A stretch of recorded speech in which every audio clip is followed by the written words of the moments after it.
Hello guys, welcome back to my YouTube channel NASA Magic. This is Riya Chawla. Today we will discuss about linear equation in two variable. Well, it is our fourth chapter of class 9. तो guys आज हम पढ़ने वाले हैं how to solve the equation sum.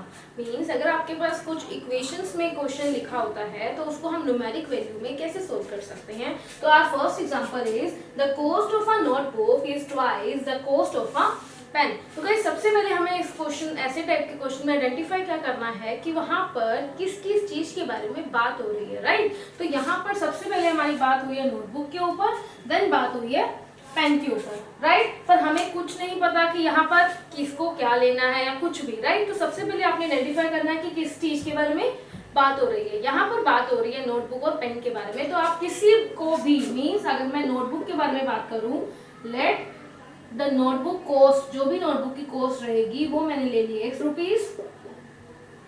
Late जो हमारे पास pen की कॉस्ट रहेगी, cost of pen is equal to y rupees, right. ये पूरा का पूरा आपके ऊपर डिपेंड करता है कि आपने कैसे क्या लेना है, राइट. आप इसको y x कुछ भी कंफ्यूज कर लेकर ले सकते हो.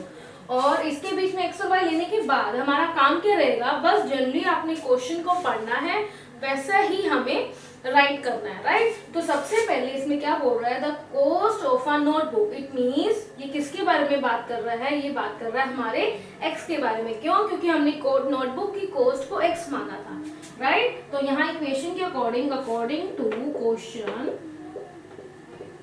एक्स हो गया the cost of a notebook यहाँ तक, राइट. इज जब भी गाइस, अब यहाँ पर एक चीज का ध्यान रखना है, जब भी आपके पास इज आता है, आर आता है, was, were, जब भी ये चीज आएंगी इसका मतलब आपके पास होता है जनरली इक्वल टू, राइट. जब भी ये चीज आपके पास कहीं भी लिखी होगी आप जनरली वहां पर इसकी जगह पे और अपने न्यूमेरिकल वैल्यूज के बीच में, इक्वेशंस के बीच में इक्वल टू डिनोट कर दोगे. इन द सेम वे इज यहाँ पर मुझे दिख रहा है तो यहाँ पर मैं क्या लगा दूंगी, is, right. Twice the cost of a pen. Twice means two time, right. Twice two time, thrice आ जाएगा, दैट इज थ्री टाइम. तो यहाँ पर two time the cost of a pen. Pen की कॉस्ट को हमने y माना था तो आप जनरली इसको क्या लिख सकते हो, y. तो हमारे पास आंसर क्या आ जाएगा, x is equal to 2 of y. That is our answer, right. तो गाइस इस टाइप की क्वेश्चन को सोल्व करना बहुत आसान होता है, लेकिन आपने सिर्फ ध्यान से पढ़ना है इसको. यहाँ पर आपने चीज का ध्यान क्या रखना है, जो भी आपने यहाँ पर पढ़ना है वही का वही उतना ही लिखते जाना है. ये नहीं कि पूरा पढ़ो और वापस पूरा लिखो, नो. आपने थोड़ा पढ़ना है, थोड़ा लिखना है, थोड़ा पढ़ना है, थोड़ा लिखना है, राइट. तो यहाँ पर the cost of a notebook it means x is equal to twice two time cost of a pen it means y. That's it. इसी के साथ मैं एक और एग्जांपल देती हूँ, उसको सोल्व करते हैं. तो गाइस अगर मैं यहाँ पर चेंज कर देती हूँ नोटबुक की कॉस्ट को और पेन को, राइट. अब मेरे पास आ गया the cost of a table was thrice. अब यहां पर मैंने क्या लिख दिया, thrice, right. The cost of a chair, right. तो इस टाइप के क्वेश्चन को हम कैसे सोल्व कर सकते हैं. इस टाइप के क्वेश्चन में देखो सबसे पहले बात किसकी हो रही है, टेबल की एंड देन चेयर की. तो मैं क्या करूंगी, the cost of a table को मैंने डाल दिया x rupees and the cost of a chair को मैंने डाल दिया y रुपीज, राइट. अब क्वेश्चन के अकॉर्डिंग टू क्वेश्चन क्या बोल रहा है, cost of a table it means x was, आ गया वापिस आप इसकी जगह पे क्या लगाओगे, equal to thrice it means three time the cost of a chair it means y, right. तो ये हमारे पास इक्वेशन बन जाएगी, that is x is equal to 3y. That is our answer, that's it. तो गाइस इस type के question बहुत सारे आपके पास होंगे आपकी फोर्थ यूनिट के बीच में. अगर आप आरडी से पढ़ते हो, एनसीईआरटी से पढ़ते हो, मॉडर्न से पढ़ते हो, तो इस टाइप के क्वेश्चन को आपने सिर्फ थोड़ा पढ़ना है, थोड़ा लिखना है, इसी अकॉर्डिंग पूरा क्वेश्चन को सोल्व कर सकते हो. Now turn to the next example. Our next example is there are two student of class plus 2 of a school together contribute rupees 100 toward PM Prime Minister's fund to help the victims, right. एक school है, वहां पर 2 students हैं, दोनों students ने contribute किया है total 100 rupees किसी फंड को दिया है किसी की हेल्प करने के लिए, right. Right a linear equation which satisfies this data. तो गाइस यहाँ पर आपने देखा होगा, यहाँ पर सबसे पहले किस किस चीजों के बारे में बात हो रही है। 2 स्टूडेंट्स हैं, 2 स्टूडेंट्स क्या कर रहे हैं, कंट्रीब्यूट कर रहे हैं 100 रुपीज। दोनों ने अपना अपना कंट्रीब्यूट किया होगा, राइट। तो इस टाइप के क्वेश्चन को कैसे सोल्व करेंगे हम?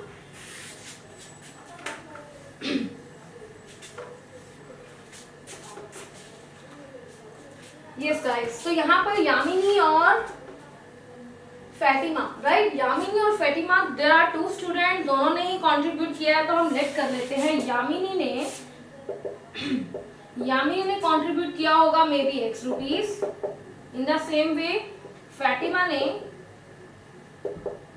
कंट्रीब्यूट किया होगा y रुपीज, राइट। पर दोनों ने मिलके कितना किया, डेट इज 100 रुपीज। तो हमारी इक्वेशन क्या बनने वाली है, पक्का इसने कुछ ना कुछ किया होगा। यहाँ पर आपने चीज का ध्यान रखना है, जो भी वैल्यू हमें नहीं पता होती हम उसको x या y कोई भी एनी वेरिएबल हम लेट करते होते हैं, राइट। तो यहाँ पर उसने कुछ ना दिया होगा, इट मीन्स x, और इसने भी कुछ कंट्रीब्यूट किया होगा, इट मीन्स y, बट उसने ये बोल दिया दोनों मिल के 100 रुपीज दे रहे हैं। तो ये हमारे पास क्या हो जाएगी, इसकी लीनियर इक्वेशन। खत्म हो गया क्वेश्चन, दैट्स इट। बट उसके बाद उसने बोला है draw a graph of the same. तो आपके पास जो इक्वेशन बनी है, जो स्ट्रेट लाइन बनी है, आप इसको एक ग्राफ में भी डिनोट करना है। तो ये कैसे कर सकते हैं, वही सेम प्रोसीजर जैसे हमने प्रीवियस वीडियो में पढ़ा था।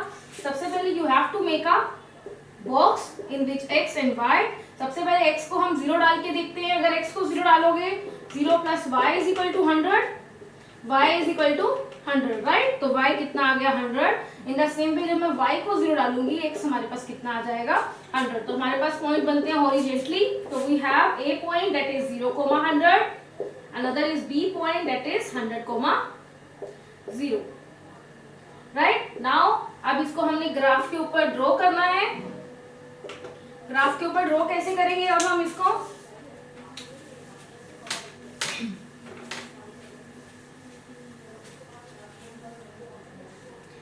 यस गाइस, यहाँ पर हमारे पास y एक्सिस होती है, ये हमारे पास x एक्सिस होती है,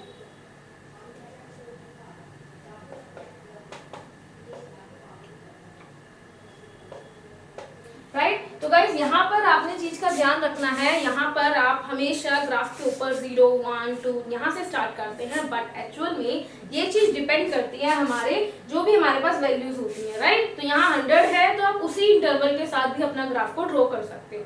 इट मीन्स अगर मैं यहाँ पर डायरेक्टली 50 से भी शुरू कर सकती हूँ, राइट, 20 से भी, 30 से भी, जैसे आपका इंटरवल आपको सही लगता है, आपका पूरा ग्राफ इसमें आ जाना चाहिए, उस अकॉर्डिंग भी हम सोल्व कर सकते हैं। तो यहाँ पर मैंने शुरू कर दिया, ये 0 हो गया मेरे लिए, और ये मैंने 50 से शुरू कर दिया, ये हमारे पास आ गया 100, राइट। तो यहाँ भी मेरे को 50 लगाना पड़ेगा, यहाँ 100, और सब इंटरवल्स ऐसे ही जाएंगे, right. -50, -100, in the same way -50 and -100। Now our first point is a, that is 0, 100। तो 0, 100 कहाँ जाएगा, 0x का, 100y का, राइट। तो ये पॉइंट हो गया 0, 100, that is our a point, right। another point is 100, 0। तो 100, 0 में सबसे पहले आप x एक्सिस में देखोगे 100 कहाँ आ रहा है हमारा, यहाँ, और यहीं के यहीं तक हो जाना है। तो ये पॉइंट हो जाएगा हमारा यहाँ पे, that is 100, 0, राइट। नाउ दोनों को मीट करना है। मीट करने के बाद दोनों साइड एरोज, सेकेंड इसके ऊपर इस लाइन की इक्वेशन, राइट। तो x plus y is equal to 100। तो हमने इसको ड्रॉ भी कर दिया, पॉइंट्स भी निकाल दिया और इक्वेशन भी बना दी। तो गाइस इस टाइप के क्वेश्चन बहुत सारे आपके एग्जाम में आ सकते हैं, so be ready for that type of questions. So thank you for watching my video and I hope आपको ये वीडियो भी मेरी अच्छी लगेगी। So thank you.